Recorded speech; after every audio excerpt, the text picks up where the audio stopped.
اگلا سوال یہ ہے کہ بیوہ کا وراثت میں کتنا حصہ ہے؟ دیکھیے وراثت کا جہاں تک مسئلہ، دیکھیں ایک تو ہمارے معاشرے کی یہ مشکل ہے کہ جس کی لاٹھی اس کی بھینس کے اوپر ہمارا معاشرہ چل رہا ہے. جس کا بس چلتا ہے وارثوں کو حصہ نہ دے، کبھی چچا کھا جاتے ہیں تو کبھی کوئی اور کھا جاتا ہے، کبھی بڑا بھائی کھا جاتا ہے، کبھی کوئی. بالآخر یہ مشکل ایک ہے ہمارے معاشرے کی، لیکن بہرحال شریعت نے مرنے والے کے مختلف رشتہ داروں کے لیے وراثت میں حصہ رکھا ہے. نہ دے کر گناہ تو کرتے ہیں، حرام کرتے ہیں، یہ اپنی جگہ پر، لیکن غصبی مال کھانا یا غصبی مال استعمال کرنا اس کا جرم بھی کرتے ہیں. یعنی ایک نہیں، اس ایک کام کے ذریعے ایک دو اعتبارات سے ہم لوگ اپنے آپ کو خدا کی بارگاہ میں جواب دہ بنا دیتے ہیں. اس گھر میں نماز میں مشکل ہو سکتی ہے جس کے اندر وارثوں کا حق ہو اور ان کو نہ دیا گیا، چھینا ہوا حق ہو. ہاں سب وارث راضی ہیں اور سب مل کر اس میں رہتے ہیں اور سب پڑھ لیں، اس میں کوئی حرج نہیں ہے، لیکن وارثوں کو محروم کر دیا گیا ہو اور پھر اس گھر میں نماز پڑھی جائے، نماز باطل ہے. غصبی مکان ہونے کی وجہ سے ان فقہا کی نظر میں جو مکان کے مباح ہونے کی شرط کرتے ہیں نماز میں، اسی طریقے سے اور دوسرے تصرفات، اصلا حق کے تصرف نہیں رکھتا انسان اس گھر میں جب تک کہ اس کے حصے داروں کو ان کا حصہ نہ دیا جائے. کیونکہ دیکھیں ایک بات ہمیشہ یاد رکھیں، شاید پہلے بھی میں نے ایک چیز سمجھانے کی کوشش کی تھی، کیونکہ وراثت کے احکام پہلے بھی ایک دفعہ خود اسی ٹاپک کے اوپر گفتگو ہو چکی ہے. آج تو ایک جزوی سوال کے ضمن میں بات ہو رہی ہے، پہلے خود اس ٹاپک کے اوپر گفتگو ہو چکی ہے. مثلا فرض کریں ایک باپ ہے جو ایک گھر کا مالک ہے، اس کی بیوی بھی موجود ہے، اس کے بچے بھی موجود ہیں، درست، اور فرض کریں کہ اس کے ماں باپ بھی موجود ہیں. تو جب اس کا انتقال ہوگا تو وہ گھر کہ جو اس کی ملکیت تھا ان سارے وارثوں میں تقسیم ہوگا شریعت کی تفصیلات کے مطابق، درست.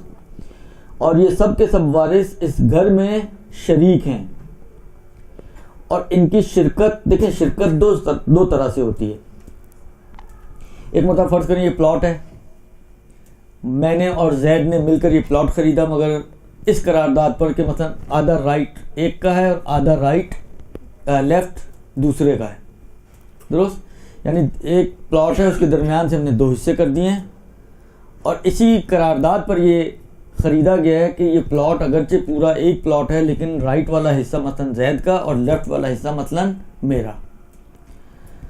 تو یہاں پر حصے تقسیم شدہ ہیں، ایک رائٹ اس کا ہے اور ایک لیفٹ اس کا. میں اپنے حصے میں تصرف کرنے کا پورا حق رکھتا ہوں، وہ اپنے حصے میں تصرف کرنے کا پورا حق رکھتا ہے. نہ اس کو میری اجازت کی ضرورت ہے، نہ مجھے اس کی اجازت کی ضرورت ہے. لیکن ایک مرتبہ ہم نے پارٹنرشپ میں پلاٹ تو خریدا ہے لیکن یہ حصے نہیں بنائے ہیں. ایک پلاٹ دونوں نے مشترکاً خریدا ہے، 50% اس کا ہے، 50% میرا ہے. تو اس میں پھر ایسا نہیں ہوتا، اگر طے شدہ نہ ہو تو اس میں ایسا نہیں ہوتا کہ آپ کہیں کہ جی اپنی مرضی سے وہ رائٹ تمہارا لیفٹ میرا یا لیفٹ تمہارا رائٹ میرا، نہیں. بلکہ اس میں جو شرکت ہوتی ہے وہ ہر انچ میں دونوں کی شرکت ہے. جس انچ پہ بھی آپ انگلی رکھیں وہ انچ آدھا آپ کا اور آدھا اس کا ہے. جس انچ پہ بھی آپ انگلی رکھیں وہ انچ آدھا آپ کا اور آدھا اس کا ہے.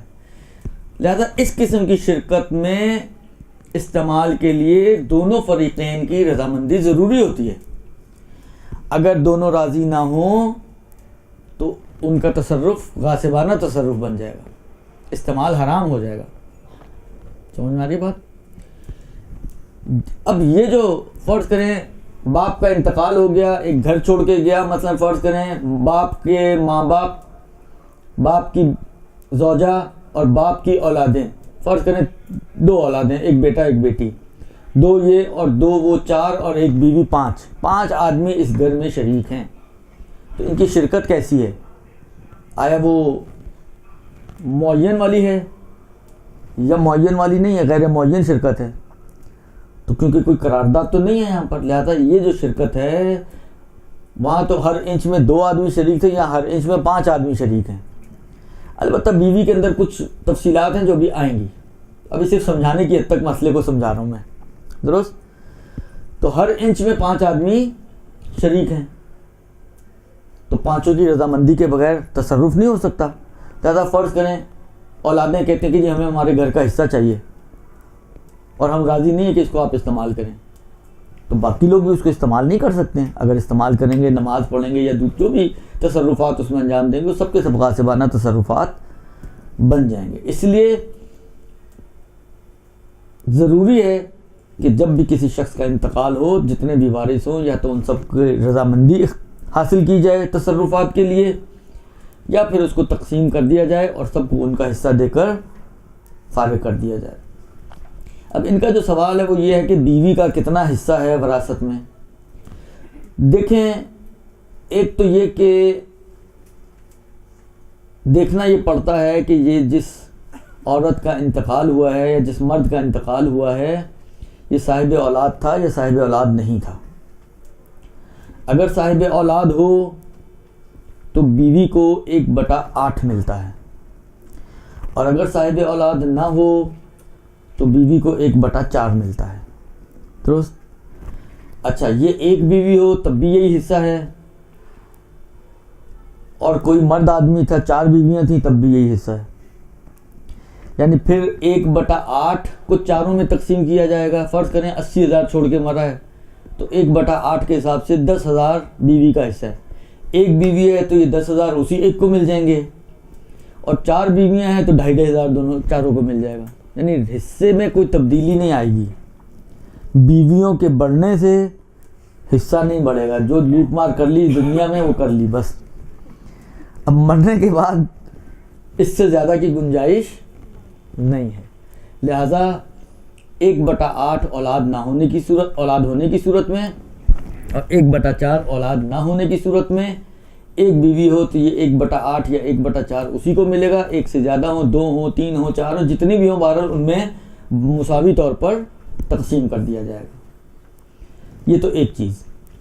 دوسری چیز یہ بھی عرض کرتا چلوں کہ بیویوں کو جو حصہ ملتا ہے وہ منقول چیزوں میں سے ملتا ہے. غیر منقول چیزوں میں، کوئی پلاٹ تھا اس کا، پلاٹ میں اس کا کوئی حصہ نہیں ہے. گھر تھا تو گھر کی زمین میں حصہ نہیں ہے، گھر کی جو بلڈنگ ہے اس کو کیلکولیٹ کیا جائے گا اور اس میں سے اس کو پھر حصہ دیا جائے گا. منقول چیزوں میں سے حصہ دیا جاتا ہے. غیر منقول چیزیں جو نقل نہیں ہو سکتی ہیں، جیسے پلاٹ ٹائپ کی چیزیں، ان میں اس کا کوئی حصہ نہیں ہوتا. اب اس پہ اگر آپ میں سے کسی کو بھی کوئی قیل و قال ہو تو بالآخر وہ میرے سے نہ کیجیے گا، کبھی موقع ملے تو امام صادق سے کیجیے گا، درست؟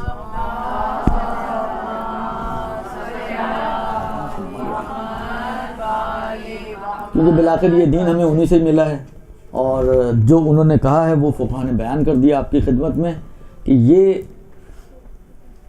جو ہے اس طریقے سے بیوی کو حصہ دیا جائے گا. برحمتك يا أرحم الراحمين وصلى الله على محمد وآله الطاهرين.